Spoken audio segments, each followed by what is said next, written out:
An bɛ alamisa donya la juin kalo tile 16 san 2022 malati filajima bɛɛ lajɛlen funu an b'a fɔ aw bisimila an ka don kibaru kɛnɛ kan bi lase minnu b'an bolo ka d'aw ma kibaruya minnu sera ma olu y'a yira ka fɔ ko Masina mara la Masina duguden dɔ bɛ yen nɔ n'a bɛ fɔ ma ko Jalola yen nɔ ko sa kɔni ye den fitinin dɔ kin a kɔni nin tora la ni den yɛrɛ kɔni bɛ première année de la a si bɛ taa san 7 kɔni bɔɲango la ko a kɔni kina sa kɔni fɛ den bangebagaw kɔni taara n'a ye Masina duguden dɔ fana bɛ yen nɔ n'a bɛ fɔ ma ko Tantoji 6 km de kɔni bɛ yen nɔ fana ni Masina ni ɲɔgɔn cɛ nka o si ma to ko den kɔni ni kɔni sera ka bɔ sa kinda in kɔni na a nin tora la o kɔnɔna la dugulamɔgɔw kɔni tun diminen don kosɛbɛ den somɔgɔw kɔrɔ u y'a yira ka fɔ ko ni den somɔgɔw tun taara n'a ye hôpital la ko tun bɛ sɔn ka den sauver ko nka k'u y'u ban hôpital la taga ma k'a fɔ k'u bɛna na den furakɛ traditionnellement ko de y'a to ko den nin tora la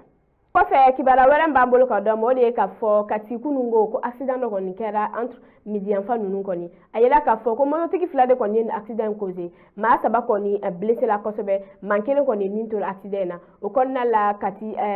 sapeur pompier mɔgɔw kɔni y'u teliya kosɛbɛ ka na ni maa ninnu kɔni ta ka taga n'u ye Kati hôpital la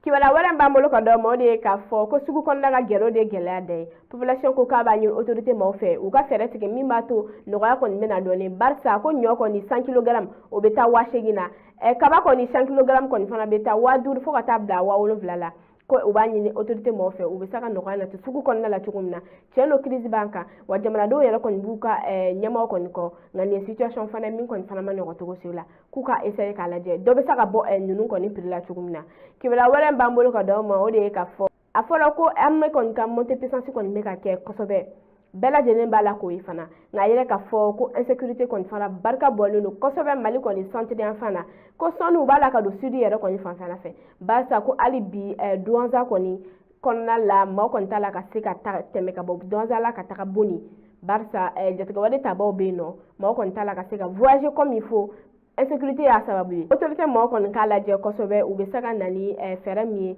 min b'a to sécurité kɔni bɛ se ka na jamana kɔni minɛ cogo min na ka a ko ma